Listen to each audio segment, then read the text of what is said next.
La lumière dorée de l'aube filtrait à travers les rideaux délavés de la cuisine, illuminant les mains calleuses de Martin Fournier.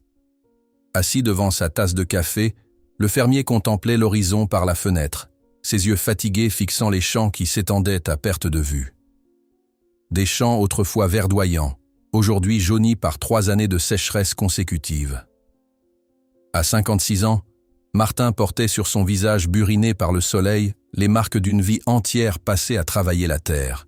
Une terre qui, ces derniers temps, semblait refuser de coopérer. Le fermier passa une main dans sa barbe grisonnante et soupira profondément. Les factures s'empilaient sur le coin de la table, chacune plus pressante que la précédente. L'hypothèque, les réparations du tracteur, les frais vétérinaires. La réalité était implacable.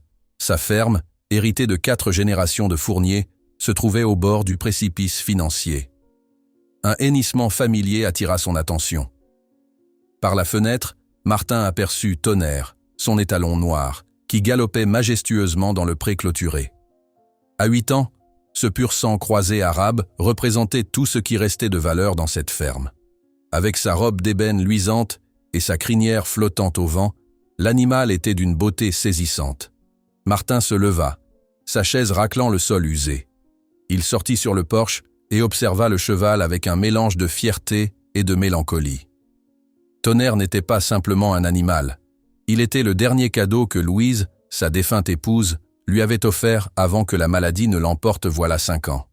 « Ce cheval a quelque chose de spécial », avait-elle dit en caressant le poulain nouveau-né. « Il porte la force et l'espoir en lui. » Et Louise avait eu raison. Depuis, Tonnerre était devenu exceptionnel, développant non seulement une puissance et une élégance rares, mais aussi une intelligence et une loyauté que Martin n'avait jamais observées chez aucun autre cheval. Quand le fermier avait des moments de découragement, il lui suffisait de passer du temps avec l'étalon pour retrouver un peu de cette force que Louise avait toujours su lui insuffler. Le crissement de pneus sur le gravier interrompit ses pensées. Une voiture de luxe, rutilante et visiblement hors de prix, venait de s'engager dans l'allée menant à la ferme. Martin fronça les sourcils. Les visiteurs étaient rares dans ce coin reculé de la campagne. La portière s'ouvrit et un homme en costume sur mesure en sortit. Grand, la cinquantaine élégante, il portait des lunettes de soleil qui reflétaient la lumière du matin. Même à distance, tout en lui respirait l'argent et le pouvoir. Martin essuya machinalement ses mains sur son jean usé avant de descendre les marches du porche pour accueillir l'étranger. « Monsieur Fournier ?» demanda l'homme en tendant une main parfaitement manucurée. « Philippe Lantier. Nous avons échangé quelques mots la semaine dernière au marché de Saint-Pierre. » Martin hocha la tête en serrant brièvement la main tendue. Il se souvenait vaguement de cet homme qui s'était montré curieusement intéressé par Tonnerre lors de la foire agricole où Martin avait emmené l'étalon. « Je passais dans le coin et je me suis dit que c'était l'occasion de venir admirer votre magnifique animal de plus près, » poursuivit Lantier avec un sourire qui n'atteignait pas ses yeux. « Si vous le permettez, bien entendu. » Martin haussa les épaules. « Bien sûr, il est dans le pré là-bas. » Les 2 hommes se dirigèrent vers la clôture où Tonnerre, alerté par la présence de l'étranger, observait avec attention, les oreilles dressées. « Extraordinaire !» murmura Lantier en examinant l'animal. « Sa conformation est remarquable.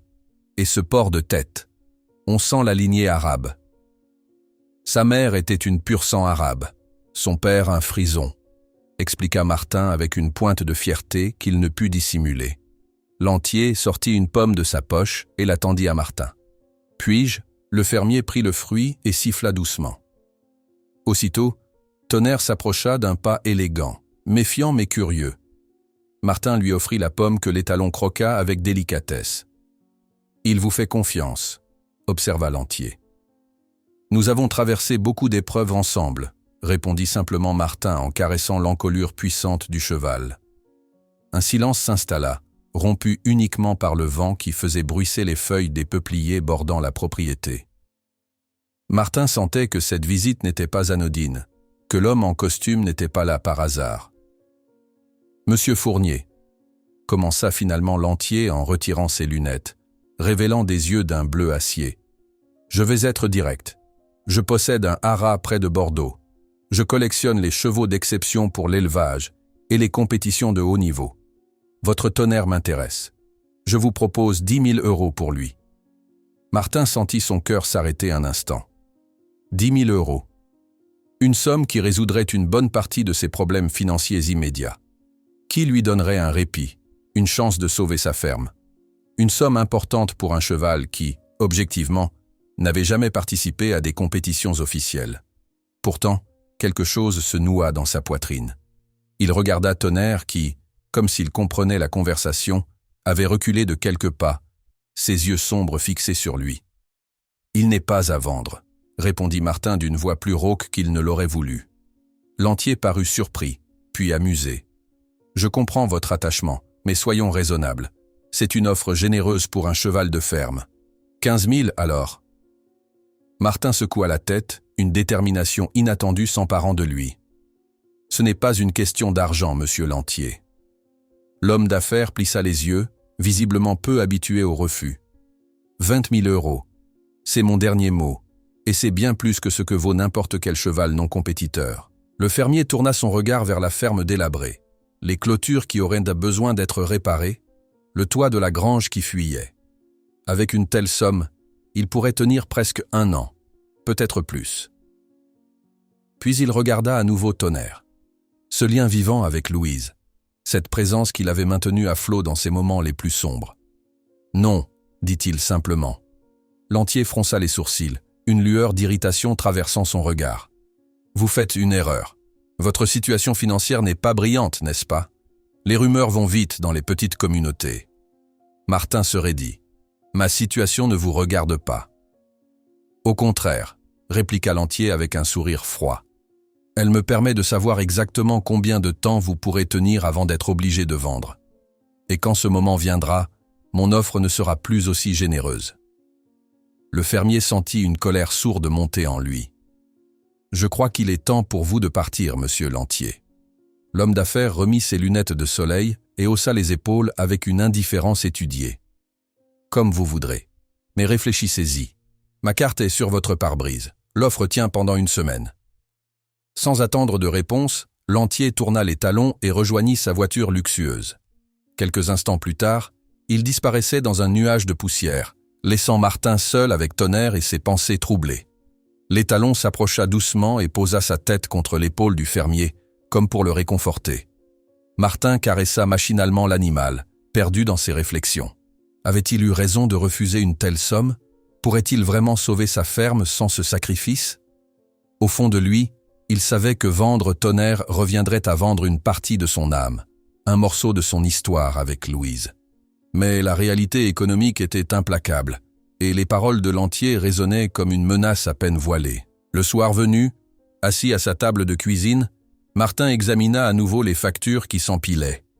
La banque avait été claire lors de leur dernier entretien. Sans un paiement conséquent avant la fin du mois, la procédure de saisie serait engagée. 40 années de labeur, 4 générations d'héritage, tout cela balayé par quelques mauvaises récoltes et une série de coups du sort. Un hennissement lointain lui parvint par la fenêtre ouverte. Martin ferma les yeux, visualisant Tonnerre dans le pré, libre et magnifique. La proposition de Lantier était tentante, trop tentante pour un homme au bord du gouffre. Mais quelque chose en lui refusait catégoriquement cette solution, comme si Louise elle-même lui soufflait à l'oreille de résister. Martin se leva et se dirigea vers le petit secrétaire qui occupait un coin du salon. Il ouvrit le tiroir du bas et en sortit une vieille boîte en bois.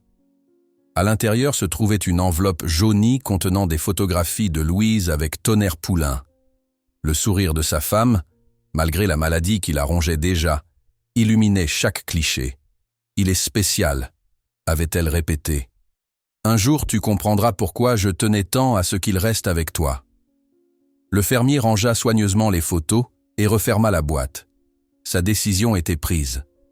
Tant qu'il lui resterait un souffle de vie, Tonnerre demeurerait ici, sur cette terre des Fournier. Quant à la ferme, il trouverait un autre moyen. Il le devait. Le lendemain matin, Martin fut réveillé par le téléphone. La voix sèche de Monsieur Lefort, son conseiller bancaire, résonna dans le combiné. « Monsieur Fournier, J'ai bien peur que nous ne puissions plus repousser l'échéance. Sans un versement conséquent d'ici la fin de la semaine, nous serons contraints de lancer la procédure. » Martin raccrocha et resta assis sur le bord de son lit, le regard perdu dans le vide. La fin de la semaine. 5 jours pour trouver une somme qu'il ne possédait pas. Dehors, le soleil se levait sur un ciel d'un bleu implacable, annonçant une nouvelle journée sans le moindre nuage porteur de pluie. Il enfila ses vêtements de travail et sortit dans la cour. Comme chaque matin, il se dirigea d'abord vers l'enclos de Tonnerre. L'étalon vint immédiatement à sa rencontre, frottant doucement sa tête contre le torse du fermier. Martin sourit malgré lui. Cette routine quotidienne était l'un des rares moments de paix dans sa vie tumultueuse. « Bonjour, mon beau », murmura-t-il en caressant l'encolure soyeuse. « Bien dormi ?» Tonnerre émit un léger hennissement, comme s'il répondait à la question. Martin sortit une carotte de sa poche et la lui offrit. Pendant que le cheval savourait sa friandise, le fermier l'examina avec attention. Pas une cicatrice, pas un défaut ne venait entacher sa robe noire et brillante. Même son allure au repos témoignait d'une noblesse innée. « Ce lantier a raison sur un point, » soupira Martin. « Tu vaux une fortune, probablement plus que les 20 000 qu'il proposait. » À la mention du nom de l'étranger, Tonnerre releva brusquement la tête, ses oreilles pointant en avant.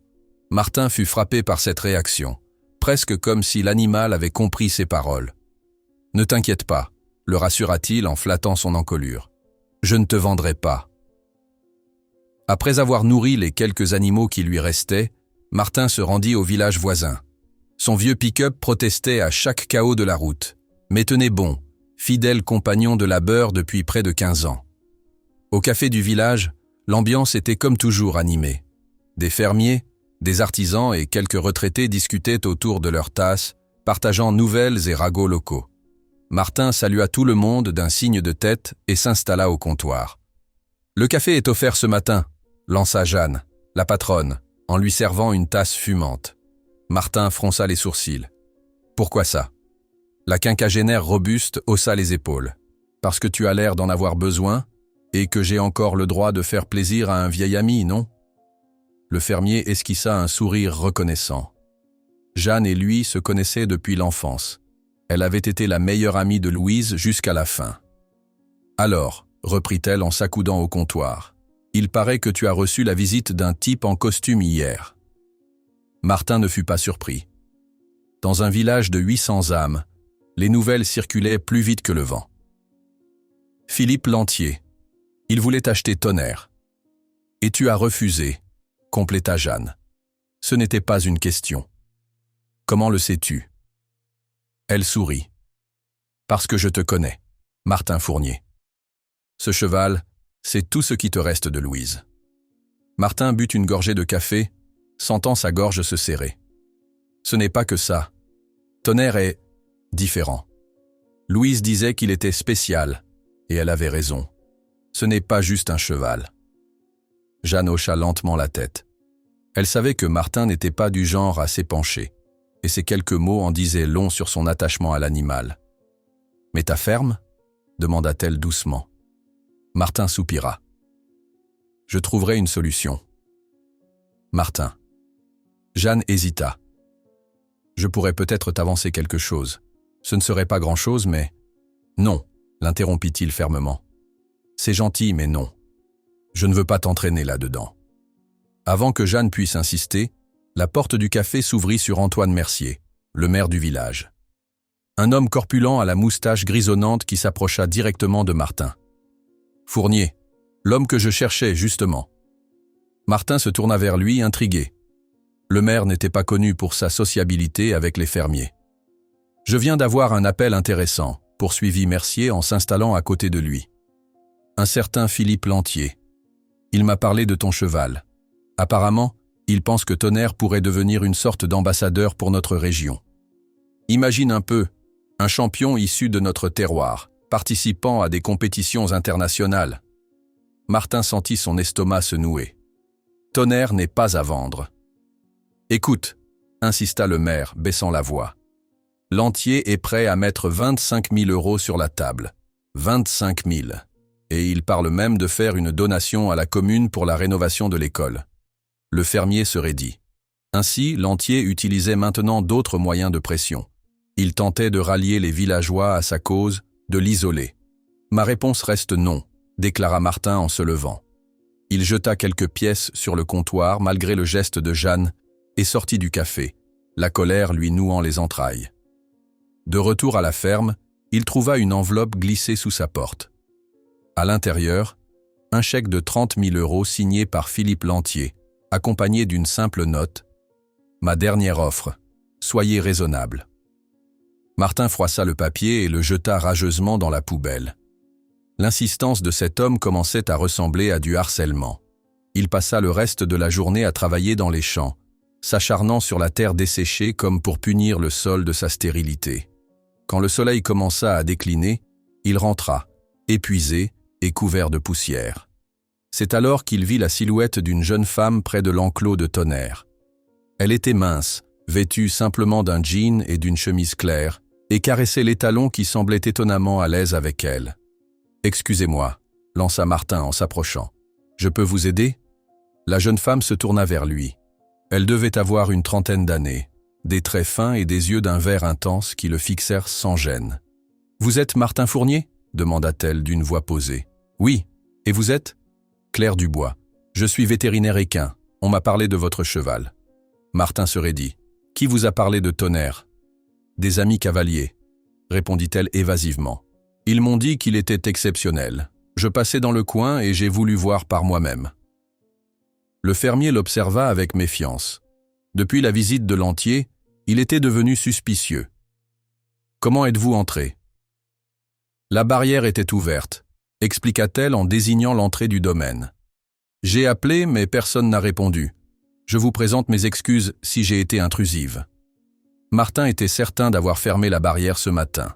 « Et qu'en pensez-vous » demanda-t-il néanmoins, curieux de la vie professionnelle de la jeune femme sur Tonnerre. Claire caressa à nouveau l'étalon qui s'était rapproché d'elle. « Il est impressionnant. Sa conformation est parfaite, et il a quelque chose dans le regard, une intelligence presque humaine. » Ces paroles rappelèrent à Martin ce que Louise disait souvent. « Oui, c'est ce que ma femme pensait aussi. » Un silence s'installa, durant lequel Claire semblait communiquer silencieusement avec l'animal. Puis elle se tourna à nouveau vers Martin. « Monsieur Fournier, je vais être franche avec vous. Je travaille pour un haras près de Lyon. Nous recherchons des lignées exceptionnelles pour notre programme de reproduction. Votre Tonnerre m'intéresse beaucoup. » Le cœur de Martin se serra. Encore quelqu'un qui voulait lui prendre son cheval. « Il n'est pas à vendre, » répliqua-t-il sèchement. À sa surprise, Claire sourit. « Je ne parle pas d'achat. Je pensais plutôt à un partenariat. Tonnerre resterait chez vous, mais nous utiliserions sa semence pour notre programme. Vous seriez rémunéré, bien sûr. » Martin cligna des yeux, pris au dépourvu par cette proposition inattendue. Un partenariat ? L'idée ne lui avait jamais traversé l'esprit. « Je ne sais pas, » balbutia-t-il. « Je dois y réfléchir. » « Bien sûr, » acquiesça Claire en sortant une carte de sa poche. « Voici mes coordonnées. Appelez-moi si vous êtes intéressé ou si vous avez des questions. » Martin prit la carte machinalement. Alors qu'elle s'apprêtait à partir, Claire se retourna une dernière fois. « Une dernière chose, monsieur Fournier. Méfiez-vous de Philippe Lantier. Sa réputation dans le milieu équestre n'est pas reluisante. » Sur ces paroles énigmatiques, elle s'éloigna, laissant Martin intrigué et troublé. Comment connaissait-elle Lantier? Et que savait-elle exactement sur lui? Tonnerre hennit doucement, comme pour attirer son attention. Martin se tourna vers l'étalon dont les yeux sombres semblaient refléter une sagesse insondable. « Qu'est-ce que tu en penses, toi ?» murmura le fermier. « On dirait que tout le monde s'intéresse soudainement à toi. » Ce soir-là, incapable de trouver le sommeil, Martin sortit sous le ciel étoilé. Il se rendit à l'enclos où Tonnerre se reposait paisiblement. L'étalon releva la tête à son approche, comme s'il l'attendait. « Je ne sais plus quoi faire », avoua Martin dans l'obscurité. « La ferme va être saisie. Et ensuite, qu'adviendra-t-il de nous ?» Tonnerre s'approcha et posa doucement sa tête contre l'épaule du fermier. Ce simple geste, empreint d'une tendresse presque humaine, fit monter les larmes aux yeux de Martin. Dans cette nuit silencieuse, il sentit, plus fortement que jamais, que le lien qui l'unissait à cet animal transcendait l'ordinaire. Et pour la première fois, il commença à entrevoir ce que Louise avait peut-être toujours su. Tonnerre n'était pas seulement un cheval exceptionnel, il était bien plus que cela. Le soleil n'était pas encore levé lorsque Martin fut tiré du sommeil par le bruit sourd de moteurs approchant de la ferme. Il se précipita à la fenêtre et aperçut 2 véhicules aux phares allumés qui remontèrent le chemin de terre. Son cœur manqua un battement lorsqu'il reconnut la voiture de luxe de Lantier, suivie d'une fourgonnette noire. Sans prendre le temps d'enfiler une chemise, Martin dévala les escaliers et sortit dans la cour. Lantier descendait déjà de son véhicule, accompagné de 2 hommes qui sortirent de la fourgonnette. L'un d'eux transportait ce qui ressemblait à une mallette médicale. « Que faites-vous ici ?» lança Martin, la voix tendue par la colère. « Je vous ai déjà dit que Tonnerre n'était pas à vendre. » Lantier rajusta sa veste de costume avec un sourire condescendant. « Bonjour, monsieur Fournier. Je suis simplement venu constater l'état de santé du cheval. Il me semble avoir aperçu qu'il boitait légèrement hier lorsque je passais sur la route. »« Tonnerre va parfaitement bien, » répliqua Martin soupçonneux. « Et même si ce n'était pas le cas, je n'ai pas demandé votre aide. »« Voyez-vous » poursuivit Lantier comme s'il n'avait pas entendu. « J'ai un vétérinaire avec moi. Le docteur Moreau est l'un des meilleurs spécialistes équins du pays. » L'homme à la mallette s'avança, offrant un sourire professionnel qui n'atteignait pas ses yeux. « Une simple vérification, monsieur Fournier. Sans frais, bien entendu. » Martin se plaça instinctivement entre les hommes et le chemin menant à l'enclos. « Je vous demande de quitter ma propriété, immédiatement. » Le visage de Lantier se durcit. « Ne soyez pas déraisonnable. Si votre cheval a un problème et que vous le négligez, cela pourrait être considéré comme de la maltraitance animale. Je serais alors obligé d'en informer les autorités compétentes. » La menace était à peine voilée. Martin sentit la rage monter en lui. « Est-ce que vous me menacez ?»« Pas du tout, » répondit Lantier avec une fausse innocence. « Je m'inquiète simplement pour le bien-être d'un animal d'exception. » Martin allait répliquer quand un hennissement puissant retentit. Tournant la tête, il vit Tonnerre qui galopait le long de la clôture, sa silhouette noire se détachant sur le ciel pâlissant de l'aube. L'étalon semblait agité, comme s'il percevait la tension qui régnait. « Vous voyez » dit Martin en indiquant le cheval. « Il se porte à merveille. » Lantier plissa les yeux, observant l'animal avec attention. « Pour l'instant, peut-être. Mais combien de temps pourrez-vous encore prendre soin de lui correctement, avec vos difficultés financières ?» Martin serra les poings. Comment cet homme pouvait-il être au courant des détails de sa situation? Qui le renseignait ainsi? « Je vous le répète une dernière fois, » articula-t-il lentement. « Quittez ma propriété. » Un silence tendu s'installa. Lantier sembla évaluer la détermination du fermier, puis fit un léger signe de tête à ses compagnons. « Très bien. Mais n'oubliez pas que mon offre ne restera pas éternellement sur la table, monsieur Fournier. Et quand la banque saisira tout ce que vous possédez, à qui croyez-vous qu'ils vendront ce cheval en premier ?»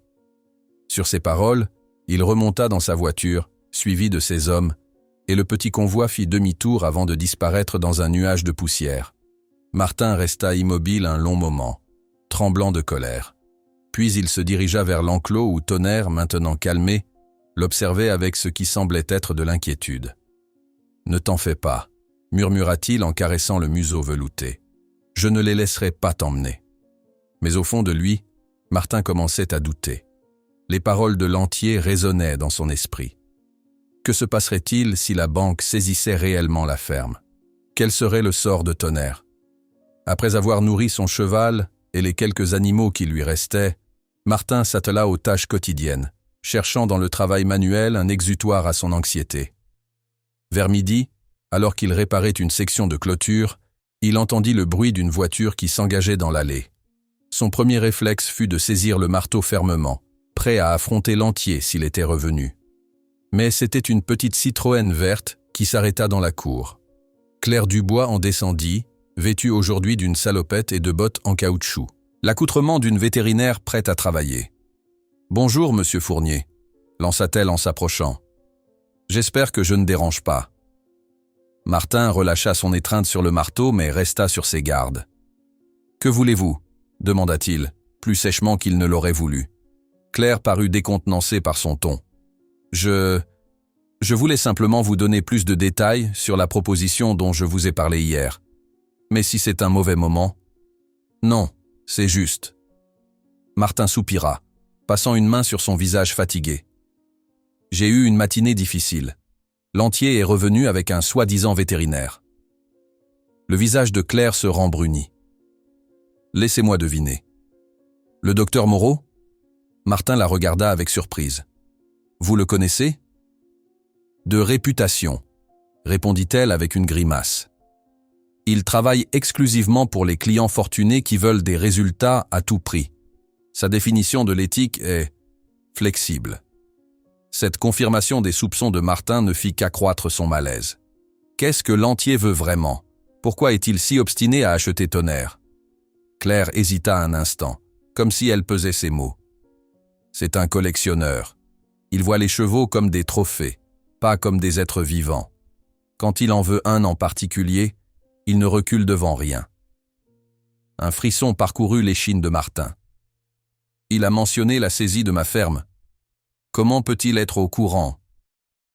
Lantier a des contacts partout, expliqua Claire. Banque, administration locale, registre foncier. L'argent ouvre beaucoup de portes. Elle s'approcha un peu plus, baissant la voix bien qu'ils fussent seuls. C'est pour ça que je suis revenu. Je crois sincèrement que ma proposition pourrait vous aider et protéger Tonnerre par la même occasion. Martin l'observa un long moment, cherchant dans son regard une trace de duplicité. Mais tout ce qu'il y voyait était une détermination sincère et peut-être de la compassion. « D'accord », céda-t-il finalement. « Expliquez-moi votre proposition plus en détail. » Le visage de Claire s'éclaira. « Puis-je d'abord voir Tonnerre à nouveau ?» Martin acquiesça et l'accompagna jusqu'à l'enclos. L'étalon, qui broutait paisiblement, leva la tête à leur approche et vint immédiatement vers eux. À la surprise de Martin, Tonnerre sembla reconnaître Claire et lui témoigna une confiance inhabituelle, frottant sa tête contre sa main tendue. « Il est vraiment exceptionnel », murmura-t-elle en examinant l'animal avec des yeux experts. Sa conformation, son port et cette intelligence dans son regard. « Vous parliez d'un partenariat », rappela Martin, recentrant la conversation. « Oui. » Claire se tourna vers lui. « Le haras pour lequel je travaille, les écuries du Levant, possède un programme de reproduction très sélectif. Nous cherchons à développer une lignée combinant force, élégance et intelligence, exactement ce que Tonnerre représente. » Elle poursuivit en expliquant les détails techniques, prélèvement de semences réguliers, conditions sanitaires, potentiel de croisement. Tonnerre resterait à la ferme, mais servirait d'étalon reproducteur. Les écuries paieraient une somme mensuelle pour ce service, plus un pourcentage sur chaque poulain né de sa lignée. Financièrement, qu'est-ce que cela représenterait? Demanda Martin, tentant de rester pragmatique malgré l'espoir qui commençait à naître en lui. Pour commencer, environ 2000 € mensuels, plus 15% sur la valeur de chaque poulain, répondit Claire. Ce n'est pas une fortune immédiate comme les 30 000 de Lantier, mais sur le long terme, c'est potentiellement bien plus intéressant. Et surtout, Tonnerre reste avec vous. Martin fit un rapide calcul mental. 2000 € mensuels couvriraient ses échéances les plus urgentes, lui donnant un peu de répit. Ce n'était pas la solution miracle, mais c'était un début. « Je dois réfléchir », dit-il finalement. Claire hocha la tête, compréhensive. « Bien sûr, mais je dois vous avertir, si Lantier est déjà revenu avec Moreau, il ne s'arrêtera pas là. J'ai vu ses méthodes auparavant. » « Que voulez-vous dire ?» Claire détourna le regard, semblant hésiter à partager ce qu'elle savait. Il y a 2 ans, un éleveur refusait de lui vendre une jument. Quelques semaines plus tard, l'animal est tombé mystérieusement malade. Lantier est revenu avec une offre beaucoup plus basse, se présentant comme le sauveur prêt à prendre en charge un cheval à problème. Martin sentit son sang se glacer. « Vous insinuez qu'il aurait… » « Je n'ai aucune preuve, » l'interrompit Claire. « Juste des coïncidences troublantes. » Le fermier regarda Tonnerre qui les observait calmement, comme s'il comprenait l'importance de leur conversation. L'idée que quelqu'un puisse volontairement nuire à cet animal magnifique par cupidité lui était insupportable. « Comment puis-je être sûr que votre hara est différent ?» demanda-t-il, toujours méfiant. Claire sourit doucement. « Venez visiter. Voyez par vous-même comment nous traitons nos chevaux. Parlez à nos éleveurs, à nos palefreniers. Je peux organiser ça quand vous voudrez. » Cette invitation ouverte et transparente semblait sincère. Martin se surprit à envisager sérieusement cette option qu'il n'aurait même pas considérée quelques jours plus tôt. « D'accord, » dit-il après un moment de réflexion. « Je viendrai voir votre hara. » Claire sortit son téléphone. « Je peux arranger ça pour demain si vous êtes disponible. Je viendrai vous chercher. » Demain. Martin pensa à toutes les tâches qui l'attendaient à la ferme, mais aussi à l'échéance qui se rapprochait inexorablement. D'accord pour demain. Alors qu'ils finalisèrent les détails, Martin sentit une étrange sensation l'envahir. Pour la première fois depuis longtemps, ce n'était pas simplement de l'angoisse ou de la résignation. C'était quelque chose qu'il avait presque oublié, un fragile espoir. La nuit fut agitée pour Martin. Les menaces à peine voilées de Lantier, les révélations troublantes de Claire, l'échéance bancaire qui approchait, tout cela tournoyait dans son esprit comme une tempête sans fin. Plusieurs fois, il se leva pour vérifier par la fenêtre que Tonnerre allait bien, scrutant l'obscurité avec une anxiété nouvelle. L'idée que quelqu'un puisse délibérément nuire à l'animal lui donnait la nausée. Au petit matin, il installa Tonnerre dans l'enclos le plus proche de la maison, où il pourrait le surveiller facilement. Avant l'arrivée de Claire, il demanda à Jeanne, la patronne du café, de passer jeter un œil au cheval pendant son absence. Il ne lui expliqua pas tout, mais en dit suffisamment pour qu'elle comprenne la gravité de la situation. « Ne t'inquiète pas », le rassura-t-elle en lui servant un café qu'il but debout, trop nerveux pour s'asseoir. « Je viendrai toutes les 2 heures. Et s'il y a quoi que ce soit de suspect, j'appellerai immédiatement les gendarmes. » Martin la remercia avec une accolade maladroite. Jeanne avait toujours été là pour lui, surtout après la mort de Louise. Cette loyauté valait tous les trésors du monde. Le bruit d'un moteur annonça l'arrivée de Claire.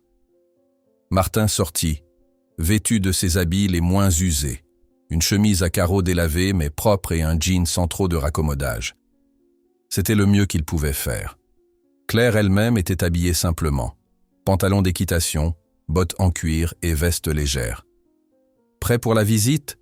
demanda-t-elle avec un sourire encourageant. Martin hocha la tête, jeta un dernier regard à Tonnerre qui les observait depuis son enclos, puis monta dans la Citroën verte.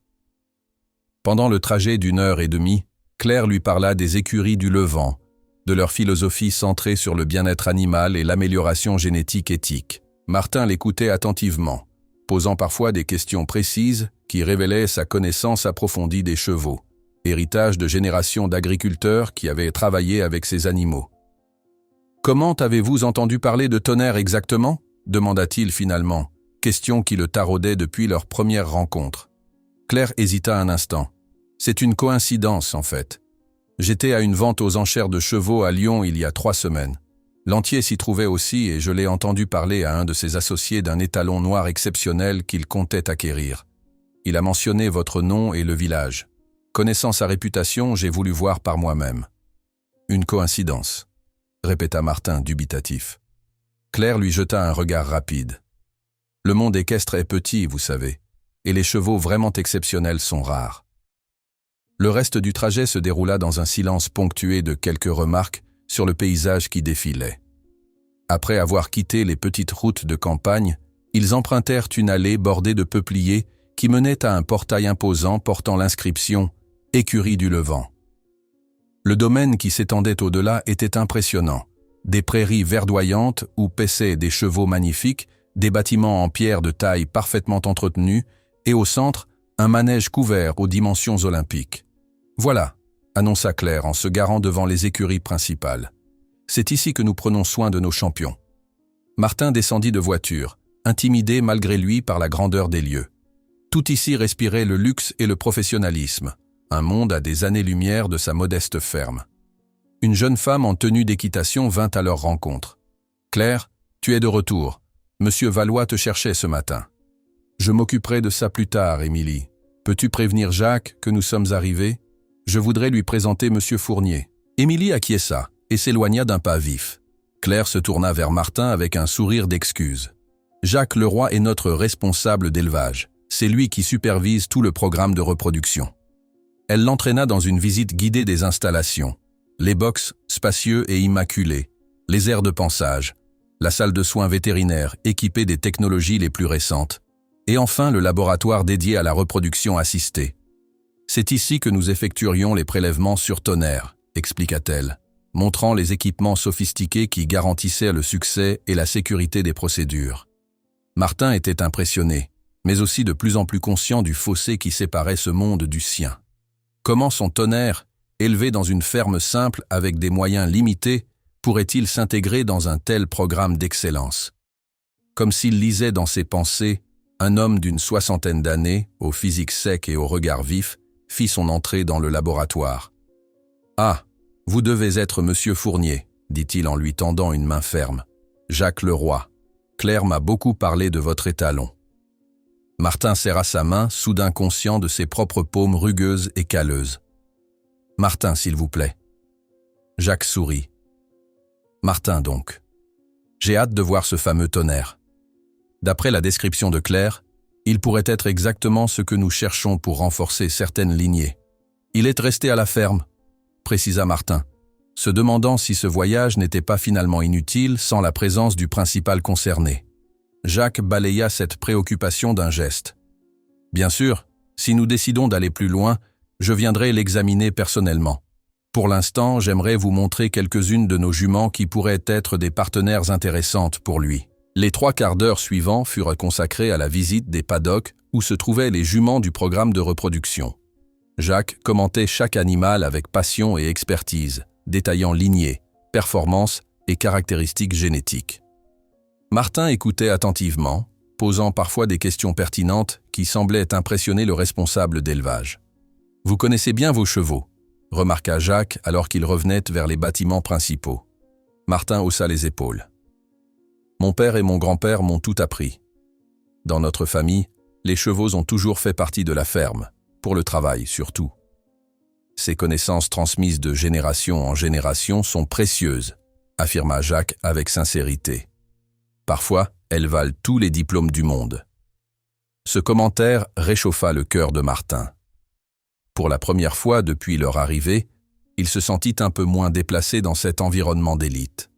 La visite se poursuivit par un déjeuner dans la salle à manger réservée au personnel, où Martin put observer les interactions entre Claire et ses collègues.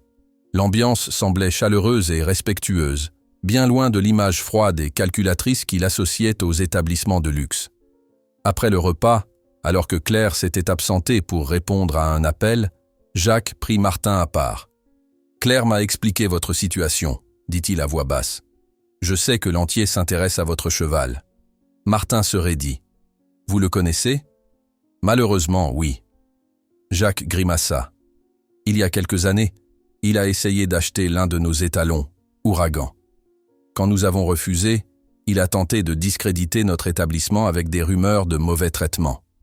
Heureusement, notre réputation a tenu bon. Cette confirmation des méthodes douteuses de Lantier ne fit qu'accroître l'inquiétude de Martin.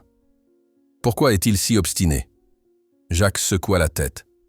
C'est un collectionneur compulsif. Quand il veut quelque chose, il ne supporte pas qu'on lui refuse. Et d'après ce que Claire m'a décrit, votre Tonnerre est vraiment exceptionnel. Il l'est, confirma Martin avec une fierté non dissimulée.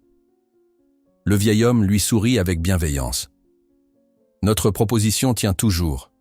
Si vous acceptez ce partenariat, nous pourrons vous aider à protéger votre cheval. Lantier y réfléchira à 2 fois avant de s'attaquer à un animal sous contrat avec nous. L'idée d'une protection institutionnelle contre les manœuvres de Lantier était séduisante. Martin commençait à comprendre que l'offre des écuries du Levant représentait bien plus qu'une simple opportunité financière. Claire revint à ce moment-là, l'air préoccupé. « Martin, je viens de recevoir un appel de Jeanne. Apparemment, Lantier est passé à la ferme il y a 1 heure. Il cherchait à vous voir. » Le cœur de Martin fit un bond dans sa poitrine. « Tonnerre va bien ? » « Oui, oui, le rassura-t-elle immédiatement. « Jeanne lui a dit que vous étiez absent et l'a renvoyé, mais il a insisté pour laisser une enveloppe. Elle a dit qu'il semblait contrarié. Martin jeta un regard à sa montre. Nous devrions rentrer. Claire acquiesça et, après de rapides adieux à Jacques, qui promit de les contacter bientôt, ils reprirent la route vers la ferme.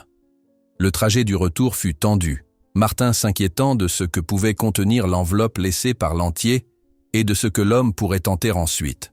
« Que pensez-vous des écuries ?» demanda Claire, tentant visiblement de le distraire de ses préoccupations. « C'est impressionnant, » admit Martin, « et les gens semblent bienveillants. » Claire sourit. « Ils le sont.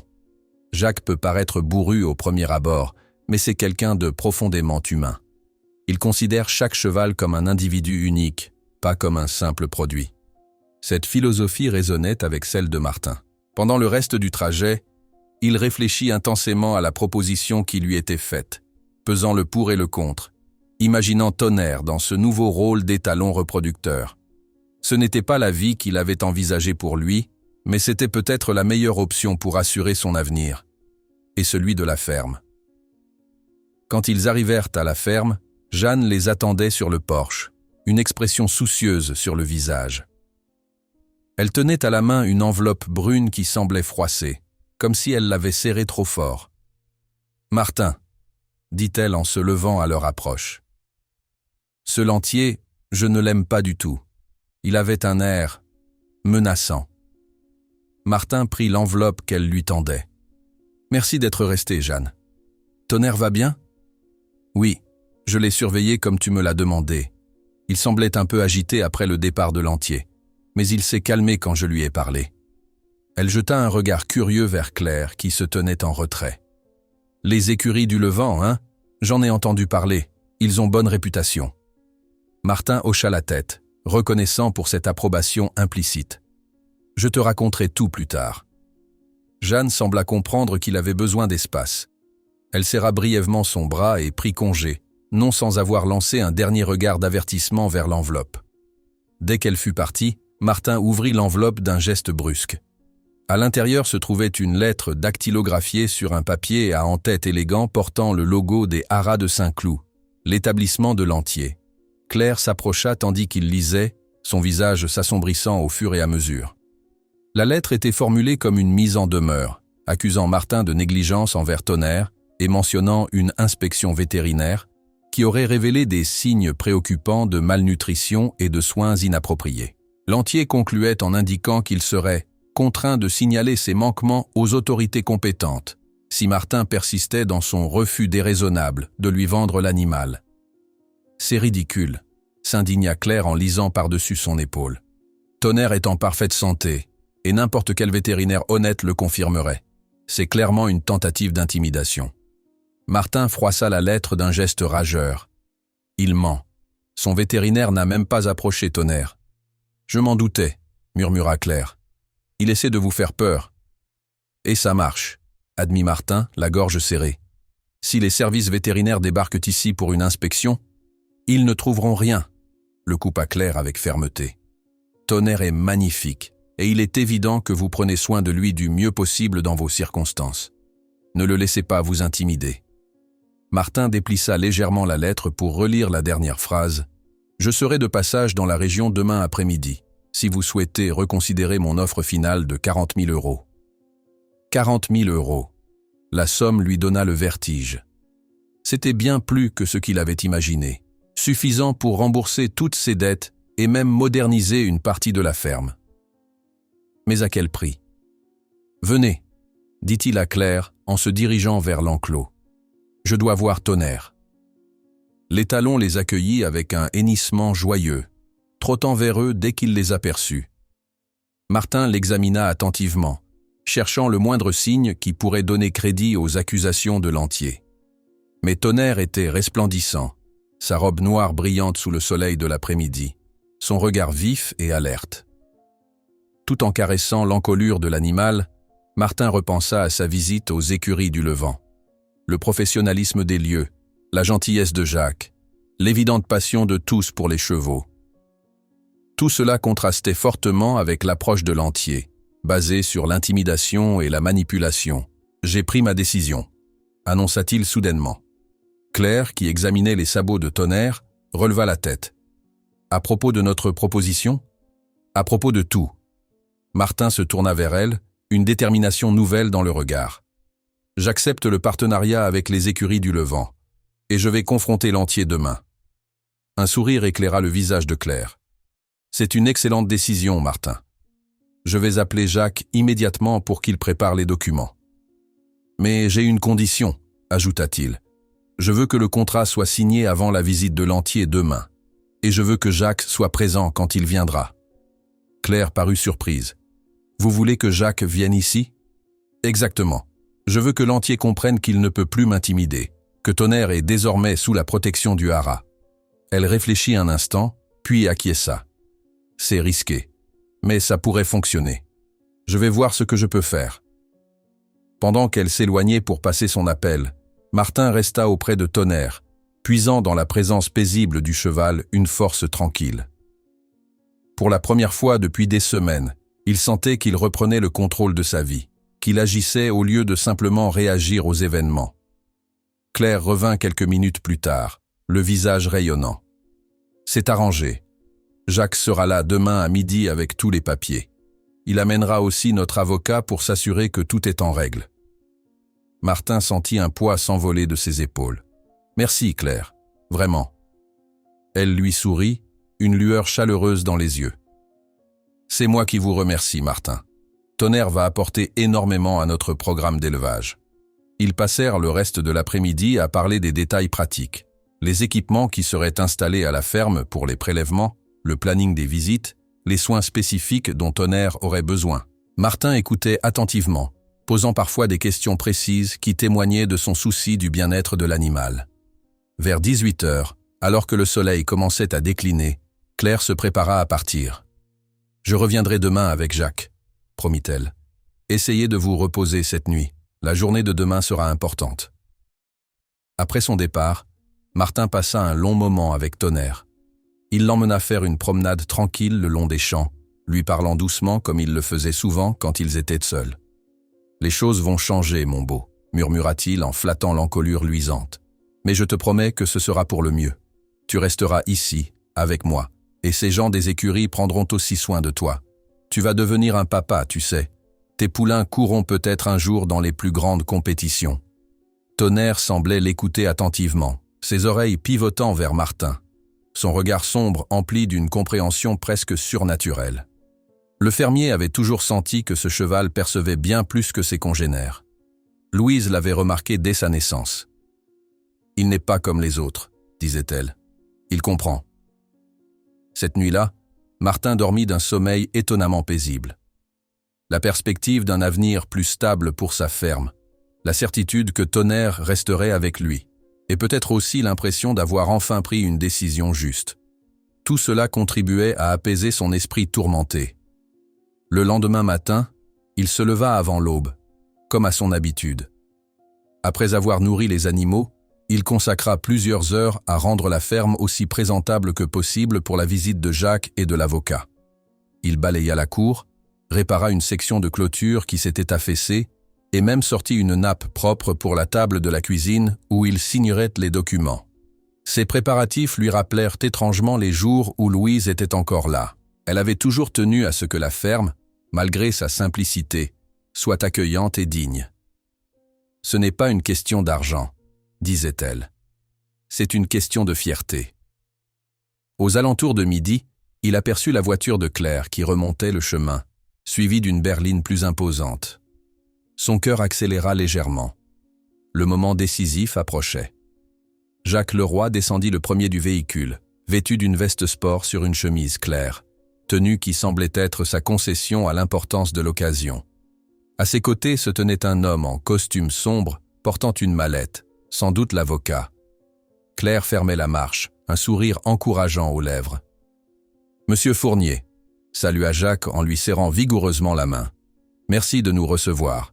Voici Maître Legrand, notre conseiller juridique. » Les présentations faites, Martin les invita à entrer dans la maison. Dans la cuisine, l'avocat ouvrit sa mallette et en sortit plusieurs documents qu'il disposa sur la table. « Nous avons préparé un contrat standard de partenariat pour la reproduction », expliqua-t-il. Il stipule que Tonnerre reste votre propriété exclusive, mais que les écuries du Levant obtiennent des droits d'exploitation de sa génétique contre une rémunération mensuelle de 2 000 €, plus un pourcentage sur chaque poulain né de sa semence. Martin écoutait attentivement, tandis que l'avocat lui détaillait chaque clause. Certains termes juridiques lui échappaient, mais Claire ou Jacques intervenaient alors pour clarifier en langage simple. Après une lecture complète et quelques ajustements mineurs, Martin prit le stylo que lui tendait Maître Legrand. Sa main tremblait légèrement quand il apposa sa signature sur la dernière page. Jacques signa ensuite au nom des écuries, puis l'avocat et Claire signèrent comme témoins. « Voilà », annonça Jacques avec un sourire satisfait. « Tonnerre fait maintenant officiellement partie de notre programme d'élevage. Et, plus important encore, il est sous notre protection. » Claire lui tendit une copie des documents. « Gardez-les en lieu sûr. Et quand Lantier viendra ?» Elle n'eut pas le temps de terminer sa phrase. Des pneus crissèrent sur le gravier de la cour, et par la fenêtre, ils aperçurent une voiture de luxe noire qui s'arrêtait juste devant la maison. Martin sentit son pouce accélérer. L'arrivée de Lantier tombait au moment le plus propice, ou le plus inopportun selon la perspective. Jacques et Claire échangèrent un regard, puis le responsable d'élevage hocha imperceptiblement la tête. « Restons calmes », conseilla-t-il à voix basse. « Nous avons l'avantage juridique maintenant. » La porte de la voiture s'ouvrit, et Philippe Lantier en descendit, vêtu d'un costume impeccable qui semblait déplacé dans le cadre rustique de la ferme. Sa surprise fut visible lorsqu'il aperçut, à travers la fenêtre ouverte, les personnes réunies dans la cuisine. Mais il se reprit rapidement, ajustant une expression de confiance sur son visage avant de s'avancer vers la porte. Martin alla lui ouvrir avant même qu'il ne frappe. « Monsieur Lantier » dit-il avec un calme surprenant, « je ne vous attendais pas si tôt. » Lantier analysa rapidement la situation, ses yeux froids passant de Martin à Jacques, puis à Claire et à l'avocat. « Je vois que vous avez de la compagnie. »« En effet, » confirma Martin en s'écartant pour le laisser entrer. « Nous venons de finaliser quelques affaires importantes. Entrez, je vous en prie. » Si l'homme d'affaires était décontenancé par cette invitation inattendue, il n'en laissa rien paraître. Il pénétra dans la cuisine avec l'assurance d'un prédateur, mais s'arrêta net en reconnaissant Jacques Leroy. « Monsieur Leroy » dit-il avec une fausse cordialité. « Quelle surprise de vous trouver ici. »« Monsieur Lantier » répondit Jacques avec une froideur à peine voilée. « Je dirais que c'est un plaisir, mais nous savons tous les deux que ce serait inexact. » La tension dans la pièce était palpable. Martin, qui s'était souvent senti intimidé par la présence imposante de Lantier, se surprit à rester calme, comme si la présence de ses nouveaux alliés lui conférait une force nouvelle. « J'ai reçu votre lettre », déclara-t-il en désignant le document froissé posé sur la table. « Ces accusations sont totalement infondées. » Lantier haussa les épaules avec une nonchalance calculée. « Simple constatation professionnelle. Le docteur Moreau a observé des signes qui l'inquiétaient. »« Sans même examiner le cheval ?» intervint Claire, indignée. « C'est de la diffamation pure et simple. » Lantier lui lança un regard glacial. « Je ne crois pas vous connaître, mademoiselle. » Claire Dubois, vétérinaire équin aux écuries du Levant, se présenta-t-elle avec assurance. « Et contrairement à votre docteur Moreau, j'ai véritablement examiné Tonnerre. Il est en parfaite santé. » Un tic nerveux agita brièvement la mâchoire de Lantier. Il se tourna vers Martin, ignorant délibérément les autres. « Je vois que vous avez mobilisé tout un comité pour notre rendez-vous, monsieur Fournier. Mais ma proposition reste simple et directe. 40 000 € pour votre cheval. Une offre plus que généreuse, compte tenu de vos difficultés actuelles. » Martin prit une profonde inspiration. C'était le moment qu'il avait anticipé, la confrontation finale avec cet homme qui avait tenté de le manipuler par tous les moyens. « Je dois décliner votre offre, monsieur Lantier, » dit-il d'une voix ferme. « Tonnerre n'est pas et ne sera jamais à vendre. »« Ne soyez pas stupide, » siffla Lantier, perdant momentanément son calme. « Vous êtes au bord de la faillite. Cette somme pourrait sauver votre ferme. »« La ferme est déjà sauvée, » intervint Jacques en faisant glisser une copie du contrat vers Lantier. « Monsieur Fournier vient de conclure un partenariat avec les écuries du Levant. Tonnerre participera à notre programme d'élevage, tout en restant ici, chez lui. » Lantier saisit le document et le parcourut rapidement, son visage se durcissant à chaque ligne. Quand il releva les yeux, une fureur froide y brillait. « Un partenariat », répéta-t-il avec dédain. 2 000 € par mois?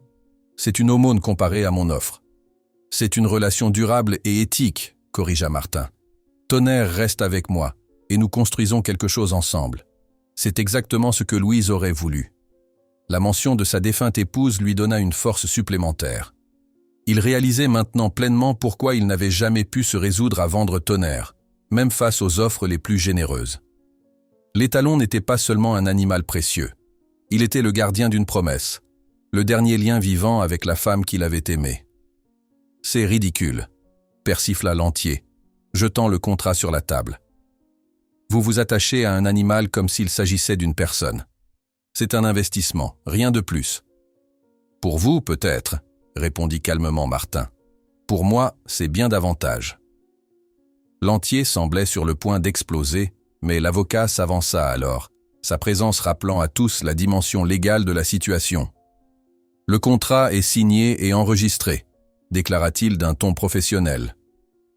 Toute tentative d'interférence avec cet accord ou de nuisance envers l'animal concerné serait considérée comme une atteinte aux intérêts commerciaux des écuries du Levant et poursuivie comme telle. « Est-ce une menace ?» demanda Lantier, les dents serrées. « Une clarification juridique », corrigea l'avocat sans se démonter. « Tout comme nous considérons que votre lettre d'intimidation basée sur des examens vétérinaires fictifs pourrait constituer une tentative de fraude caractérisée. » Le visage de Lantier devint livide. Il fixait tour à tour chaque personne dans la pièce, cherchant visiblement une faille, une ouverture. N'en trouvant aucune, il ajusta sa cravate d'un geste brusque. « Vous faites une grave erreur, Fournier, » dit-il enfin. « Et vous aussi, le roi. Ce n'est pas terminé. » « Au contraire, » répondit Jacques, avec une assurance tranquille. « C'est bel et bien terminé. Je vous suggère d'accepter la défaite avec dignité. » Lantier leur lança un dernier regard venimeux avant de tourner les talons et de sortir à grandes enjambées. Quelques secondes plus tard, le bruit de sa voiture démarrant en trombe résonna dans la cour, suivi d'un nuage de poussière visible par la fenêtre. Un silence s'installa dans la cuisine, rapidement rompu par un soupir collectif de soulagement. « Eh bien, » dit Jacques en se permettant un sourire, « je crois que nous méritons tous un café. » Martin, encore sous le choc de ce qui venait de se passer, acquiesça machinalement et mit la cafetière en route. Ses mains tremblaient légèrement, mais c'était désormais l'adrénaline qui retombait, non plus la peur. « Vous pensez qu'il va abandonner ?» demanda-t-il en se retournant vers Jacques. Le vieil homme sembla réfléchir.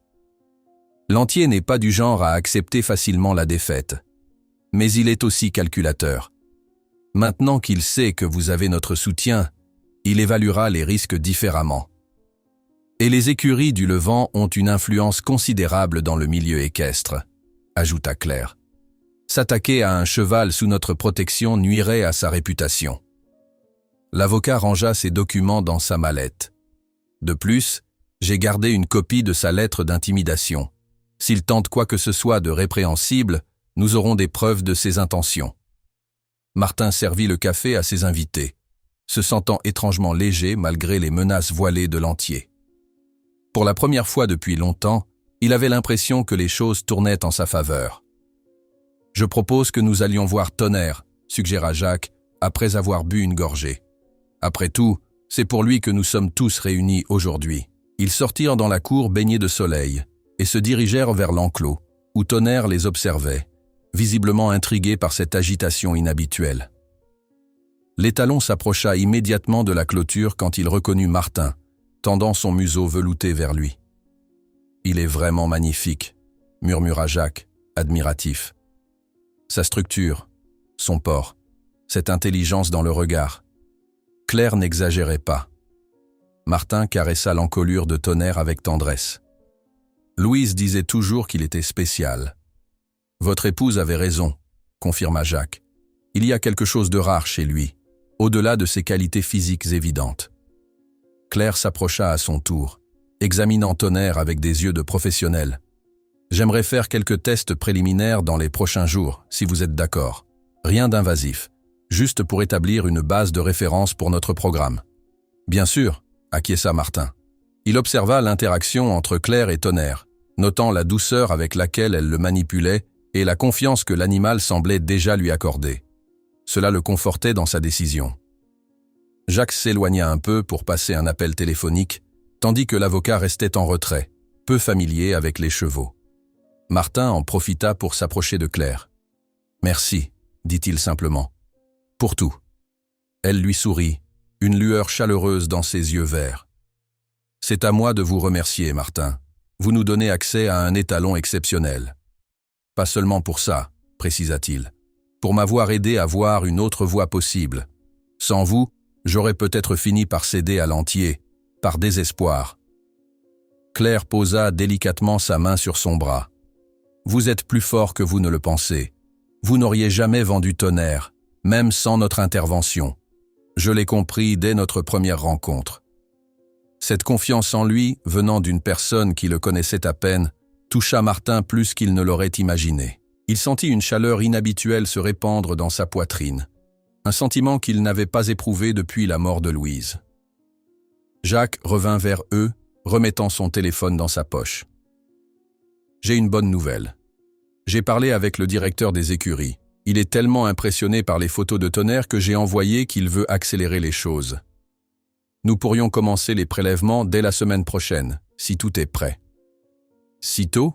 s'étonna Martin. « Nous avons justement une jument exceptionnelle qui sera bientôt en chaleur, expliqua Jacques. Une descendante de notre meilleure lignée. Le timing serait parfait pour un premier essai. » Claire acquiesça avec enthousiasme. Ce serait idéal. Nous pourrions installer l'équipement nécessaire dans les prochains jours. Martin contempla Tonnerre, qui semblait suivre la conversation avec une attention presque humaine. « Qu'en penses-tu, mon beau ? Prêt à devenir père ?» L'étalon hennit doucement, comme pour donner son approbation, faisant sourire tout le monde. Les jours qui suivirent furent marqués par une activité inhabituelle à la ferme des Fournier. Une équipe des écuries du Levant vint installer le matériel nécessaire au prélèvement dans une partie de la grange que Martin avait nettoyée et aménagée pour l'occasion. Des techniciens mirent en place un système de stockage réfrigéré, des équipements vétérinaires et tout le nécessaire pour assurer des procédures dans les meilleures conditions possibles. Martin observait ces transformations avec un mélange de fascination et d'appréhension. La ferme, qui n'avait pratiquement pas changé depuis des décennies, accueillait maintenant des technologies de pointe et des experts en reproduction équine. Claire venait presque quotidiennement, supervisant les installations, répondant patiemment aux questions de Martin et passant du temps avec Tonnerre pour qu'il s'habitue à elle. Le cheval, étonnamment, semblait l'avoir accepté d'emblée, comme s'il percevait ses bonnes intentions. « Il est remarquablement intelligent », commenta-t-elle un matin alors qu'ils observaient l'étalon trotter librement dans le pré. La plupart des chevaux auraient besoin de bien plus de temps pour s'adapter à tous ces changements. Martin acquiesça, une lueur de fierté dans le regard. Louise disait toujours qu'il comprenait tout. Au début, je pensais que c'était juste, vous savez, l'affection d'une propriétaire. Mais avec le temps, j'ai vu qu'elle avait raison. Un silence confortable s'installa entre eux, rompu uniquement par le bruit des sabots de Tonnerre sur l'herbe sèche. Ces moments partagés devenaient de plus en plus fréquents, et Martin se surprenait à attendre les visites de Claire avec une impatience qui n'était pas uniquement professionnelle. « Comment vont les choses avec la banque ?» demanda-t-elle finalement, touchant un sujet qui, bien que sensible, était crucial. « Mieux, » admit Martin. « Le premier versement des écuries a été effectué comme prévu, et j'ai pu régler les échéances les plus urgentes. Monsieur Lefort était surpris, pour dire le moins. » Claire sourit. « J'imagine sa tête quand vous lui avez apporté l'argent. » Il a pratiquement vérifié chaque billet, plaisanta Martin, surpris de pouvoir maintenant en rire. Et quand je lui ai montré le contrat avec les écuries, il est passé de la suspicion à un respect soudain, comme si j'étais devenu quelqu'un d'autre à ses yeux. « Les gens sont ainsi, » dit Claire avec une pointe d'amertume. « Leur regard change dès que votre situation financière s'améliore. » Martin l'observa, curieux de ce ton inhabituel. « Vous parlez d'expérience ?» Elle haussa les épaules. « Disons simplement que je sais ce que c'est que d'être jugé sur des apparences. Ma famille a connu des hauts et des bas. » Cette confidence, aussi minime soit-elle, toucha Martin. Claire parlait rarement d'elle-même, se concentrant toujours sur le travail ou sur Tonnerre. Ce petit aperçu de sa vie personnelle semblait précieux, comme une porte entr'ouverte sur qui elle était vraiment. Le lendemain, Jacques Leroy arriva avec une équipe complète pour le premier prélèvement officiel. L'opération avait été soigneusement préparée, et Tonnerre avait déjà été initié en douceur aux procédures par Claire. « Tout est prêt », annonça Jacques après une dernière vérification des installations. « Martin, vous pouvez amener Tonnerre quand vous voulez. » Le fermier alla chercher l'étalon qui l'attendait patiemment dans son box. En le guidant vers la zone aménagée, il lui parlait doucement, le rassurant comme il l'aurait fait pour un enfant. À la surprise de tous, Tonnerre se montra parfaitement coopératif tout au long de la procédure, comme s'il comprenait l'importance de ce qui se passait. Jacques, visiblement impressionné, ne put s'empêcher de commenter. « En 30 ans de métier, je n'ai jamais vu un étalon aussi calme pour un premier prélèvement. C'est remarquable. » Claire, qui assistait Jacques, acquiesça. « Je vous l'avais dit, il est spécial. » Une fois la procédure terminée avec succès, l'équipe s'occupa de conditionner et d'étiqueter les prélèvements qui seraient transportés jusqu'aux écuries dans une glacière spéciale. « Tout s'est parfaitement déroulé », déclara Jacques en retirant ses gants. « Maintenant, nous allons procéder à l'insémination de Cléopâtre, notre jument phare. Si tout va bien, dans 11 mois, nous aurons le premier descendant de Tonnerre dans notre programme. » Martin ressentit une émotion étrange à cette idée. Bien que Tonnerre ne fût pas son fils biologique, il l'avait élevé et chéri comme tel. La perspective de le voir devenir père éveillait en lui une sorte de fierté grand-paternelle qui l'amusa et l'émut à la fois. « Comment est-elle, cette Cléopâtre » demanda-t-il, soudain curieux de la jument qui porterait le premier descendant de Tonnerre. Jacques sourit, visiblement heureux de cette question. Une pure merveille. Lignée arabe impeccable, plusieurs prix en dressage, un tempérament exceptionnel. Si la génétique fait bien son travail, le poulain sera extraordinaire. Après le départ de l'équipe, Martin et Claire restèrent seuls dans la cuisine, partageant un café bien mérité. La journée avait été intense mais satisfaisante. « Vous savez, » dit Martin en faisant tourner sa tasse entre ses mains, « il y a quelques semaines, je n'aurais jamais imaginé tout ça. J'étais au bout du rouleau. » Claire l'observait attentivement, son visage empreint d'une douceur qu'elle ne montrait pas souvent. « Et maintenant, comment vous sentez-vous » ?« Différent, admit-il, comme si une porte s'était ouverte alors que je ne voyais que des murs. » Un sourire illumina le visage de Claire. « C'est exactement ce que je ressens à chaque fois qu'un nouveau poulain naît. Un nouveau départ, de nouvelles possibilités. » Leurs regards se croisèrent et s'attardèrent un peu plus longtemps que nécessaire. Martin sentit une chaleur familière et oubliée monter en lui, mélange de gêne et d'attirance. Il détourna les yeux, conscient que ses joues avaient probablement rougi. « Je devrais aller vérifier comment va Tonnerre après tout ça, » dit-il en se levant un peu trop brusquement. Claire sembla percevoir son trouble et lui offrit une échappatoire gracieuse. « Bien sûr, je vais ranger le matériel et je vous rejoins. » Les jours suivants apportèrent leur lot de bonnes nouvelles. Les analyses préliminaires des prélèvements de Tonnerre révélèrent une qualité exceptionnelle, confirmant les espoirs de Jacques pour le programme d'élevage. L'insémination de Cléopâtre se déroula parfaitement, et les premiers signes étaient encourageants quant à une possible gestation. La situation financière de Martin s'améliorait progressivement. Les versements réguliers des écuries lui permettaient non seulement de rembourser ses dettes les plus urgentes, mais aussi de commencer à envisager quelques petites réparations sur la ferme. Il remplaça d'abord les tuiles manquantes sur le toit de la grange, puis répara la pompe du puits qui menaçait de lâcher depuis des mois. Ces améliorations, aussi modestes soient-elles, lui procuraient une satisfaction profonde. La ferme des Fournier retrouvait peu à peu sa dignité d'antan. Un soir, alors qu'il finissait de réparer une section de clôture, Martin aperçut la Citroën verte de Claire qui remontait le chemin. Elle n'était pas attendue ce jour-là, et cette visite imprévue l'intrigua. « Bonsoir », lança-t-elle en descendant de voiture, un dossier à la main. « J'espère que je ne dérange pas ?»« Jamais », répondit-il sincèrement, surpris par sa propre spontanéité. « J'ai des nouvelles », annonça-t-elle, visiblement excitée. « Les dernières analyses de Tonnerre sont revenues du laboratoire central et, C'est incroyable, Martin. Elle lui tendit le dossier qu'il ouvrit maladroitement, ses mains encore sales de travail.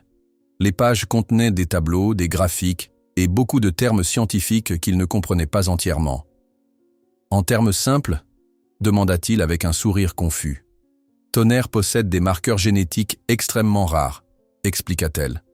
Des traits associés à la force, l'endurance, l'intelligence et la longévité. C'est une combinaison qu'on ne voit pratiquement jamais. » Martin sentit une étrange fierté l'envahir. Il avait toujours su que Tonnerre était spécial, mais avoir une confirmation scientifique donnait une dimension nouvelle à cette conviction. Ce qui signifie, s'enquit-il, pressentant que ces résultats avaient des implications importantes. Ça signifie que sa valeur pour notre programme d'élevage vient de quintupler, au minimum, répondit Claire avec enthousiasme. Jacques est en train de revoir toute notre stratégie pour maximiser l'impact de ses découvertes. Martin cligna des yeux, assimilant lentement cette information. Et en termes financiers, le conseil d'administration souhaite renégocier notre accord, dit-elle, soudain plus sérieuse. Il propose de porter la mensualité à 5 000 €, plus un pourcentage accru sur les poulains et une prime exceptionnelle de 30 000 € pour célébrer ce partenariat unique. Martin resta sans voix. Ces sommes dépassaient tout ce qu'il aurait pu imaginer. Elles ne représentaient pas simplement la survie de sa ferme. Elles signifiaient sa renaissance complète. « C'est beaucoup », articula-t-il finalement. Claire sourit, visiblement ravie de sa réaction. « C'est mérité, Martin. Tonnerre est un trésor génétique, et vous êtes celui qui l'a préservé contre toutes les pressions. » Elle fit une pause, hésitante, puis ajouta « Et j'ai une autre nouvelle, concernant l'Antier cette fois. » Martin se raidit. Depuis leur confrontation, l'Antier s'était fait discret, mais Martin n'avait jamais vraiment cru qu'il abandonnerait si facilement. Il a été impliqué dans un scandale majeur, poursuivit Claire. Une enquête des services vétérinaires a révélé des pratiques douteuses dans son haras, notamment des méthodes d'entraînement cruelles et l'usage de produits interdits pour améliorer les performances de ses chevaux. « Je ne suis pas surpris », commenta Martin, se rappelant l'aura de malveillance qui semblait entourer l'homme. « Le plus ironique, » ajouta Claire, « c'est que l'enquête a été déclenchée par la lettre d'intimidation qu'il vous a envoyée. Quand notre avocat l'a transmise aux autorités comme preuve de harcèlement, ils ont décidé d'examiner ses propres pratiques. » Martin ne put s'empêcher de sourire à cette justice poétique. « Donc il n'est plus une menace ? Son haras est temporairement fermé pendant l'enquête, et sa réputation est en lambeaux, » confirma Claire. « Je doute qu'il ait le temps ou l'énergie de vous causer des problèmes dans un avenir proche. » Cette nouvelle libéra Martin d'un poids dont il n'avait pas pleinement réalisé la lourdeur. Depuis des semaines, une partie de lui craignait toujours que l'Antier ne revienne, avec de nouvelles manœuvres, de nouvelles menaces. « C'est une bonne journée, » déclara-t-il simplement, regardant le soleil qui commençait à se coucher sur ses champs. L'automne céda progressivement sa place à l'hiver, les champs nus et bruns se couvrant occasionnellement de gelée blanche au petit matin. La ferme des Fourniers avait changé en quelques mois, subtilement mais profondément. Les bâtiments arboraient désormais des toits réparés, des clôtures solides, et une couche de peinture fraîche égayait la façade de la maison principale. Même les terres, bien que dormantes en cette saison, semblaient attendre le printemps avec une patience confiante. Tonnerre avait parfaitement intégré sa nouvelle routine.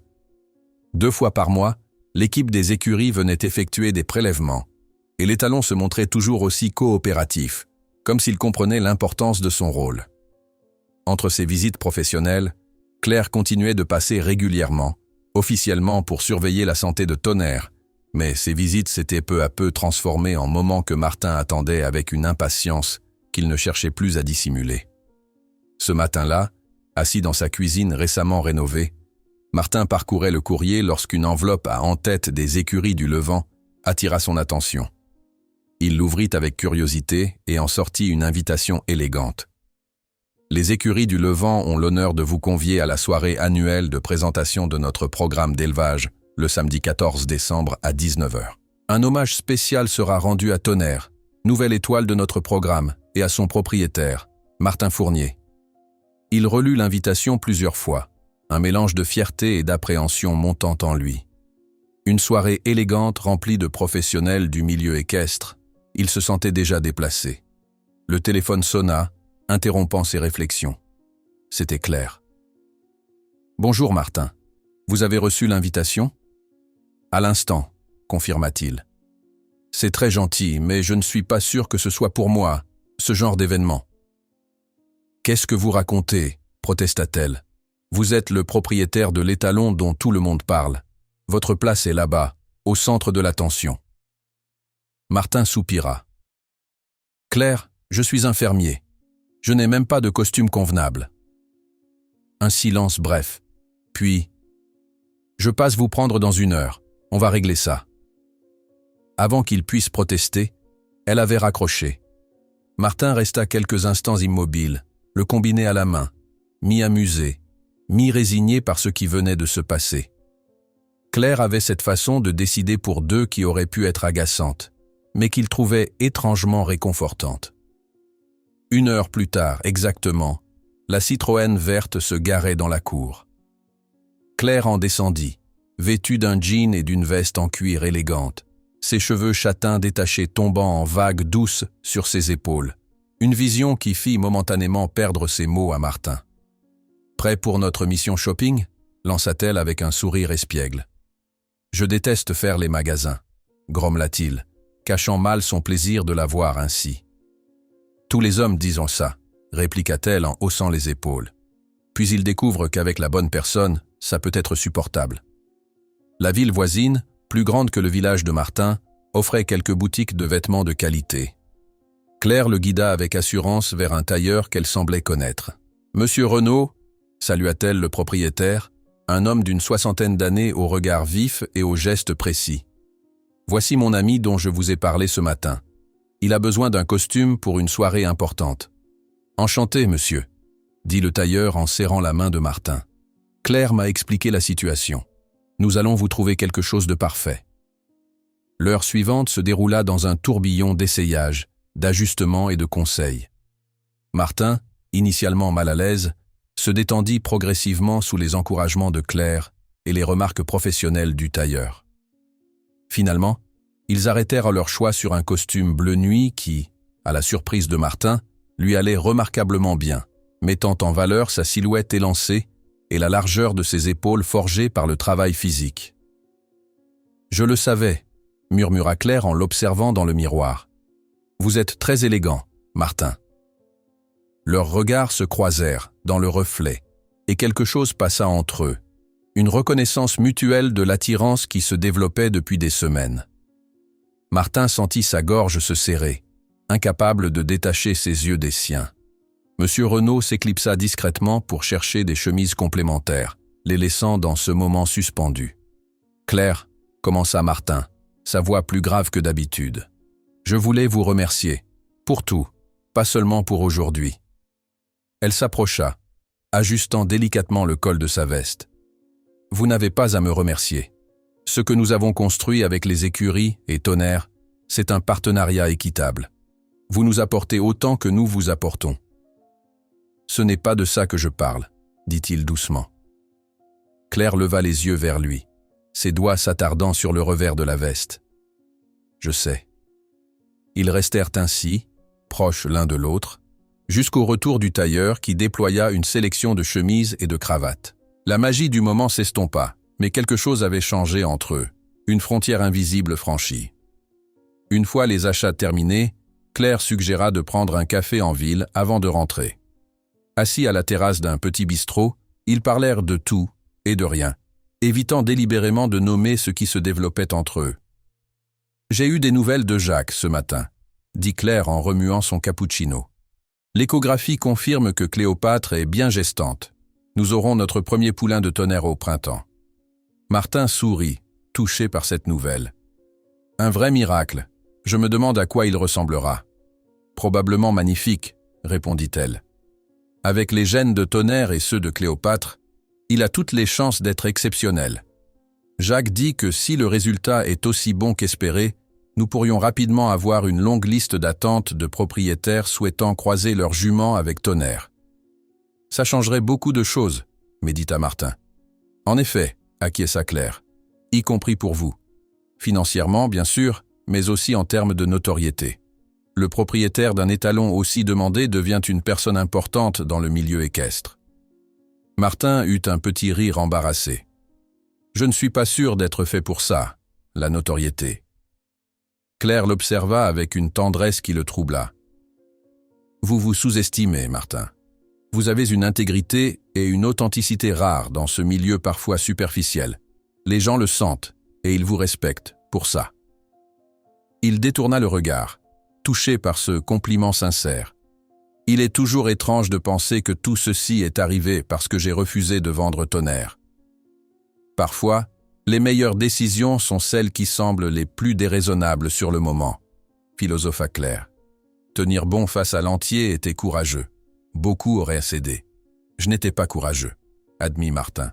J'étais juste incapable de le faire. Comme si quelque chose en moi refusait catégoriquement, au-delà de toute logique. C'est peut-être ça le vrai courage, suggéra-t-elle.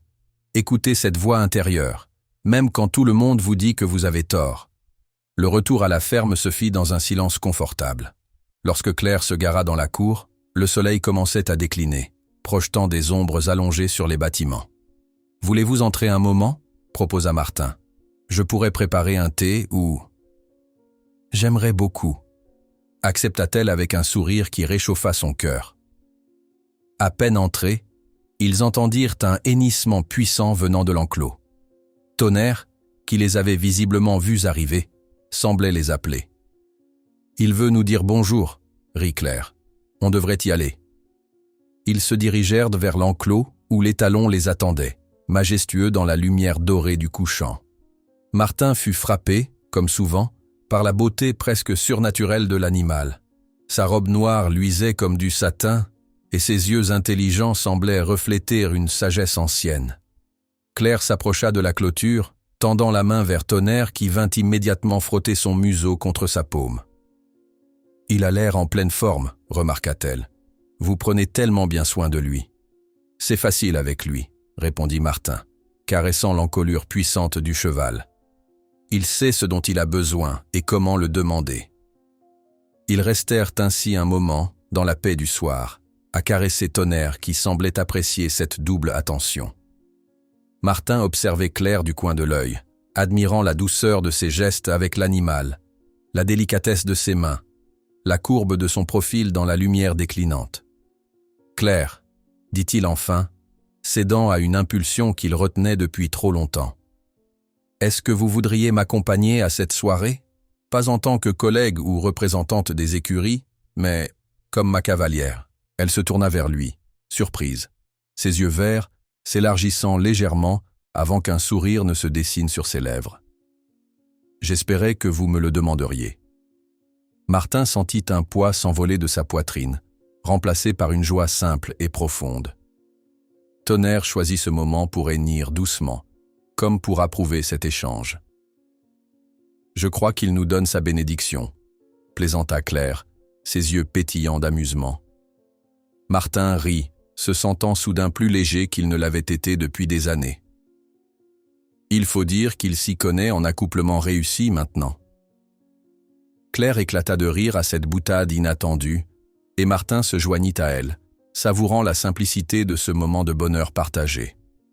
Alors que le crépuscule s'installait doucement sur la ferme des Fourniers, quelque chose de nouveau naissait, aussi prometteur que le poulain qui grandirait au printemps. Le soir de la réception aux écuries du Levant arriva plus vite que Martin ne l'aurait imaginé. Debout devant le miroir de sa chambre, il ajustait maladroitement sa cravate, ses doigts inhabituellement gauches face à cette tâche peu familière. Le costume bleu nuit lui allait parfaitement, mais il ne pouvait s'empêcher de se sentir comme un imposteur, un simple fermier déguisé pour un soir en homme du monde. Un klaxon discret retentit dans la cour. Claire avait insisté pour venir le chercher, arguant qu'il serait plus simple de faire le trajet ensemble. Martin jeta un dernier regard anxieux à son reflet, prit une profonde inspiration et descendit. La vision qui l'attendait lui coupa le souffle.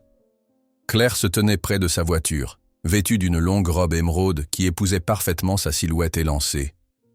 Ses cheveux étaient relevés en un chignon élégant, laissant quelques mèches encadrer délicatement son visage. Elle lui sourit, et dans ce sourire, Martin vit un mélange de la Claire qu'il connaissait, la vétérinaire passionnée et déterminée, et d'une femme qu'il découvrait à peine.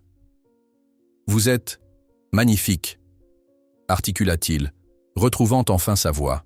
« Et vous êtes très élégant », répondit-elle en s'approchant pour ajuster le nœud de sa cravate d'un geste expert. « Prêt pour votre entrée dans le grand monde ? » « Pas vraiment, » admit-il avec un sourire nerveux. « Mais avec vous à mes côtés, je devrais survivre. » Le trajet jusqu'aux écuries fut empreint d'une excitation palpable. Claire lui expliqua qui seraient les invités. Éleveurs renommés, propriétaires fortunés, quelques célébrités passionnées d'équitation, et bien sûr, toute l'équipe des écuries. « Vous n'avez pas à vous inquiéter, » le rassura-t-elle en percevant sa tension. « Tout le monde est impatient de rencontrer le propriétaire du fameux tonnerre. Soyez simplement vous-même, Martin. C'est ce qui vous rend spécial. » Ces mots, prononcés avec une sincérité évidente, apaisèrent légèrement ses craintes. Il observa Claire conduire, ses mains assurées sur le volant, le profil de son visage concentré dans la lumière changeante du crépuscule. Comment cette femme extraordinaire avait-elle fait irruption dans sa vie tranquille de fermier reclus? Et comment avait-il eu la chance qu'elle s'y attarde? Quand ils arrivèrent aux écuries, la propriété était méconnaissable. Des lumières scintillantes étaient suspendues dans les arbres bordant l'allée principale, et des voituriers en livrée accueillaient les invités qui descendaient de véhicules luxueux. Martin sentit l'angoisse revenir, mais la main de Claire se posa doucement sur la sienne. « Ensemble », murmura-t-elle simplement. Le manège principal avait été transformé en une salle de réception élégante. Des tables rondes, impeccablement dressées, entouraient une piste centrale où des présentations équestres auraient lieu plus tard. Un orchestre de chambre jouait discrètement dans un coin, tandis que des serveurs en tenue formelle circulaient avec des plateaux de champagne et d'amuse-bouches raffinées. Dès leur entrée, Jacques Leroy vint à leur rencontre, resplendissant dans un costume classique qui rehaussait sa dignité naturelle. « Martin, Claire, vous voilà enfin !» s'exclama-t-il en serrant chaleureusement la main du fermier. « Vous êtes les invités d'honneur ce soir, mes amis. » Il les guida à travers la foule, présentant Martin à des personnalités importantes du monde équestre. À sa grande surprise, le fermier se trouva rapidement au centre de conversations animées, recevant des compliments sincères pour Tonnerre et des questions intéressées sur ses méthodes d'élevage. « C'est remarquable, la façon dont vous avez préservé la lignée, » commenta un éleveur belge renommé. « Tant de propriétaires ne voient que le profit immédiat, mais vous avez misé sur la qualité et la patience. C'est exactement ce dont notre profession a besoin. » Martin, touché par ces paroles, jeta un regard à Claire qu'il observait avec une fierté évidente. Peu à peu, sa nervosité se dissipa, remplacée par un sentiment étrange mais agréable d'appartenance. Ces gens, malgré leurs différences sociales évidentes, partageaient avec lui une passion authentique pour les chevaux et un respect pour le travail bien fait. Au milieu de la soirée, les lumières baissèrent légèrement et Jacques monta sur une petite estrade. Le silence se fit progressivement. « Mesdames, messieurs, chers amis, » commença-t-il, « bienvenue à notre soirée annuelle de présentation. Cette année est particulière pour nous, car nous célébrons l'arrivée dans notre programme d'un étalon véritablement exceptionnel. » Un écran géant derrière lui s'illumina, montrant des images de Tonnerre galopant librement dans le pré de Martin, sa silhouette majestueuse captée sous différents angles par des photographes professionnels. « Tonnerre, » poursuivit Jacques, « représente ce que nous recherchons depuis des années. Une combinaison parfaite de puissance, d'élégance et d'intelligence. Ces premiers prélèvements ont révélé des marqueurs génétiques d'une rareté stupéfiante, promettant une descendance qui pourrait redéfinir les standards de notre élevage. » Des murmures admiratifs parcoururent l'assistance. Martin sentit une bouffée de fierté l'envahir en voyant son cheval ainsi célébré. « Mais ce qui rend cette histoire encore plus remarquable, » continua Jacques, « c'est l'homme qui a su reconnaître la valeur de cet animal bien avant les analyses scientifiques. Un homme qui a refusé des offres considérables par pure conviction, qui a préservé ce trésor vivant contre vents et marées. » Jacques tendit alors la main dans sa direction. « Martin Fournier, pourriez-vous nous rejoindre sur scène ?» Claire lui donna une légère poussée encourageante et Martin s'avança, le cœur battant. Sous les applaudissements, il monta sur l'estrade, sentant tous les regards converger vers lui.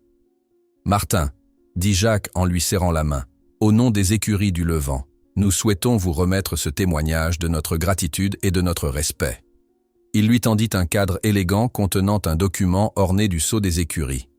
Martin y jeta un œil et comprit qu'il s'agissait d'une sorte de certificat honorifique, reconnaissant officiellement la valeur exceptionnelle de Tonnerre et son importance pour le futur de l'élevage équin français. Jacques lui tendit ensuite un microphone. Quelques mots, peut-être. Martin fixa l'assemblée, momentanément paralysée. Toutes ces personnes sophistiquées attendaient qu'il parle. Lui, le fermier taciturne qui passait ses journées dans le silence des champs. Son regard croisa celui de Claire, qui lui sourit avec une confiance absolue. Il puisa dans ce sourire la force nécessaire. « Je ne suis pas doué pour les discours », commença-t-il d'une voix qui, à sa propre surprise, ne tremblait pas. « Je suis juste un fermier qui a eu la chance de croiser le chemin d'un cheval extraordinaire. Mais si Tonnerre est exceptionnel, ce n'est pas grâce à moi. C'est grâce à ma défunte épouse, Louise, qui a vu en lui quelque chose de spécial dès sa naissance. » Il fit une pause, submergé par l'émotion en évoquant Louise. Elle disait toujours qu'il portait en lui une force particulière, une intelligence rare. J'ai simplement respecté sa vision. Et quand les temps sont devenus difficiles, c'est cette conviction qui m'a empêché de le vendre. Martin regarda de nouveau Claire, puis Jacques. « Je veux remercier les écuries du Levant, non pas seulement pour l'opportunité financière, mais pour avoir compris que Tonnerre méritait mieux que d'être un simple trophée dans l'écurie d'un collectionneur. Pour avoir reconnu qu'il avait un potentiel qui devait être partagé pour le bien de tous. » Il conclut simplement « Merci de m'avoir montré qu'il existe encore des personnes qui voient dans les chevaux non pas comme des biens, mais comme des partenaires.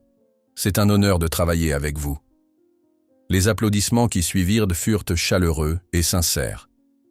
En redescendant de l'estrade, Martin fut entouré de personnes souhaitant le féliciter, lui serrer la main, discuter de Tonnerre. Claire l'attendait un peu en retrait, ses yeux brillants d'une émotion qu'elle ne cherchait plus à dissimuler. Quand il parvint enfin à la rejoindre, elle glissa sa main dans la sienne. C'était parfait, Martin, vraiment parfait. La soirée se poursuivit par un dîner somptueux, puis des démonstrations équestres mettant en valeur les meilleurs sujets des écuries. Martin, assis à la table d'honneur aux côtés de Claire et Jacques, se surprit à profiter pleinement de chaque instant, les inquiétudes initiales complètement dissipées. Tard dans la soirée, alors que l'orchestre jouait des mélodies plus lentes et que certains couples s'étaient aventurés sur la piste de danse improvisée, Claire se tourna vers lui. « Dansez-vous, Martin Fournier ?» demanda-t-elle, une lueur taquine dans le regard. Il eut un petit rire embarrassé. « Pas depuis, très longtemps. Et je n'ai jamais été très doué. »« Ça tombe bien, » répondit-elle en se levant et en lui tendant la main. « Moi non plus, nous pourrons être maladroits ensemble. » Comment aurait-il pu résister? Il prit sa main et la suivit sur la piste, où ils trouvèrent leur propre rythme, maladroit au début, puis de plus en plus harmonieux. Claire dans ses bras semblait à la fois fragile et forte, comme si elle appartenait naturellement à cet espace. « Vous savez, » murmura-t-elle contre son oreille, « je crois que je suis en train de tomber amoureuse d'un fermier têtu. » Martin s'écarta légèrement pour la regarder, son cœur battant à tout rompre. « Et moi, je crois que je suis déjà amoureux d'une vétérinaire obstinée. » Claire sourit, ce sourire lumineux qui avait progressivement éclairé sa vie ces derniers mois. Elle se hissa sur la pointe des pieds et posa délicatement ses lèvres sur les siennes. Un baiser aussi léger qu'une promesse, aussi profond qu'un serment. Le printemps arriva dans une explosion de verdure et de fleurs, transformant les paysages ternes de l'hiver en une symphonie de couleurs. La ferme des Fourniers s'était métamorphosée, non seulement par les rénovations entreprises grâce aux revenus du partenariat avec les écuries, mais aussi par une atmosphère de renouveau qui semblait imprégner chaque recoin de la propriété. Ce matin d'avril, Martin était particulièrement agité.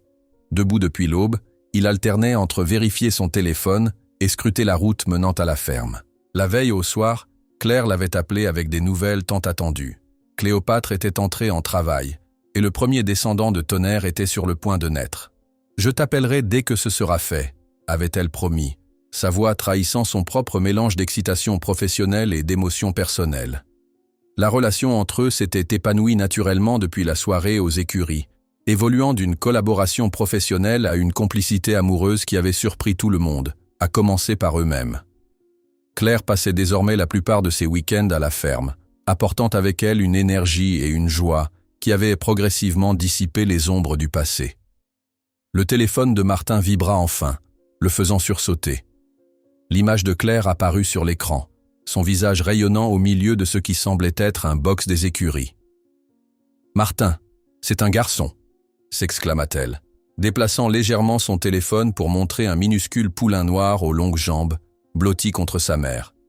Il est né il y a 1 heure à peine. Tout s'est parfaitement passé. Le cœur de Martin se gonfla d'une fierté qu'il n'aurait jamais cru possible. « Il est magnifique », murmura-t-il, incapable de trouver des mots plus éloquents. « Il a les yeux de tonnerre », confirma Claire en zoomant sur le petit visage du poulain. Cette même intensité, cette même intelligence. Jacques était émerveillé. « Quand puis-je venir le voir ?» demanda Martin, soudain impatient comme un enfant. Claire sourit, comprenant parfaitement son sentiment. « Je viens te chercher dans 1 heure. Jacques a donné son accord pour une visite spéciale du papa. Enfin, du propriétaire du papa. » Après avoir raccroché, Martin se précipita vers l'enclos de Tonnerre. L'étalon, comme s'il percevait l'importance de ce jour, se tenait fièrement à la clôture, la tête haute et le regard vif.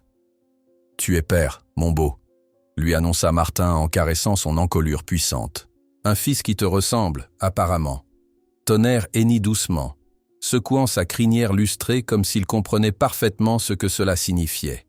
Martin se surprit à penser que c'était probablement le cas.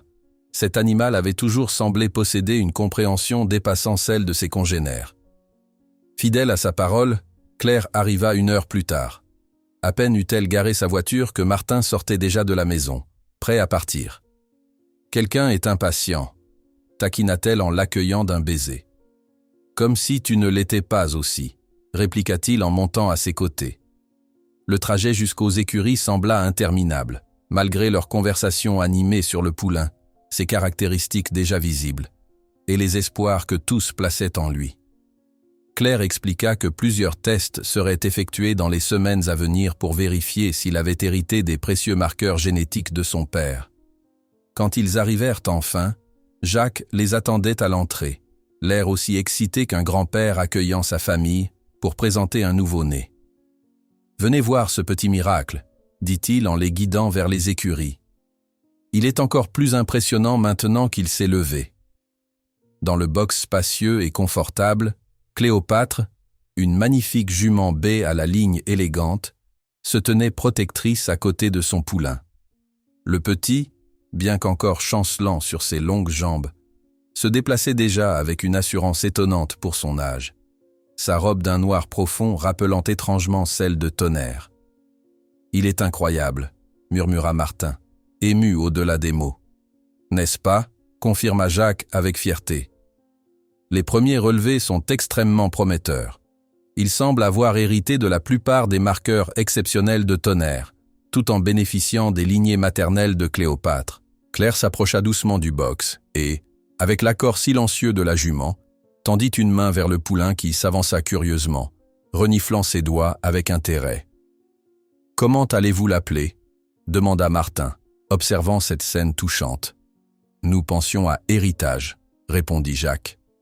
Pour symboliser tout ce qu'il représente, l'héritage génétique de 2 lignées exceptionnelles, bien sûr, mais aussi l'héritage d'une collaboration basée sur des valeurs communes plutôt que sur la simple recherche de profit. Ce nom résonna profondément en Martin. Héritage.